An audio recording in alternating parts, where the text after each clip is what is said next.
Baik, selamat pagi Pak Budi dan teman-teman. Saya Mara Ivon Wibowo dengan NPM 220 326682 akan mempresentasikan dari rencana bisnis saya. Masuk pada bagian yang pertama, saya akan memilih industri layanan catering sehat, alasannya karena dapat meningkatkan kesadaran masyarakat akan kesehatan dan tingginya juga permintaan di masa sekarang. Yang ketiga juga ada peluang pasar yang cukup luas, dan yang terakhir ada potensi keuntungan yang cukup signifikan.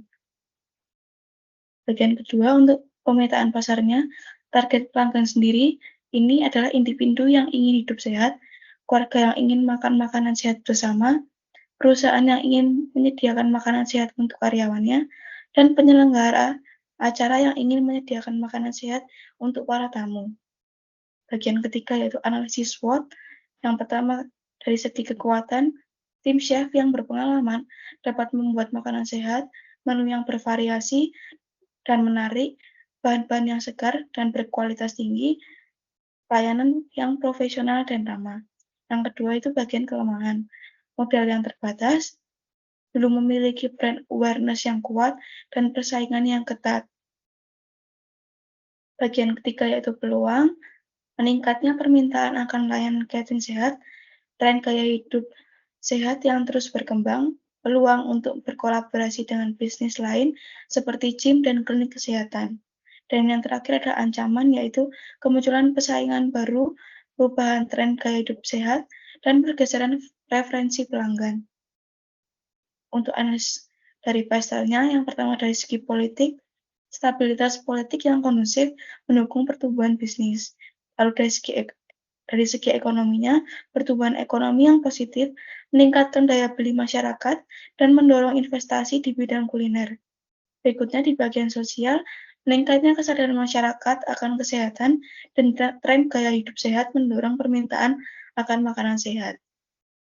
Lalu untuk dari segi teknologi, jadi kemajuan teknologi dapat membantu dalam pengelolaan bisnis seperti pemasaran online dan pemesanan makanan online juga.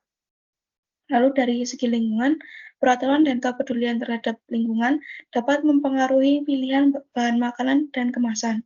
Dan yang terakhir ada hukum, yaitu peraturan terkait kesehatan makanan dan izin usaha yang perlu dipahami dan dipatuhi. Lalu untuk analisis 5 force, itu yang pertama dari ancaman pendatang baru, itu relatif mudah bagi pendatang baru untuk memasuki industri ini dengan modal yang kecil dan keahlian memasak.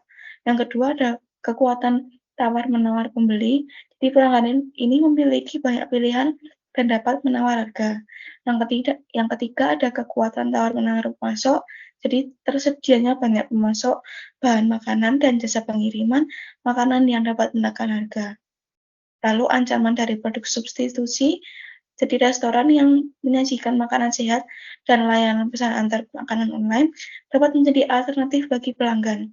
Dan yang terakhir ada persaingan antar pesaing. Persaingan di industri ini cukup ketat dengan banyak pemain besar dan kecil.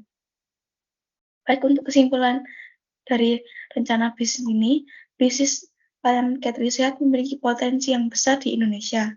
Dengan strategi yang tepat seperti membangun brand awareness, menawarkan menu yang bervariasi dan menarik dengan bahan-bahan yang berkualitas tinggi, dan memberikan layanan yang profesional dan ramah, bisnis ini dapat berkembang pesat dan menghasilkan keuntungan yang sangat tinggi.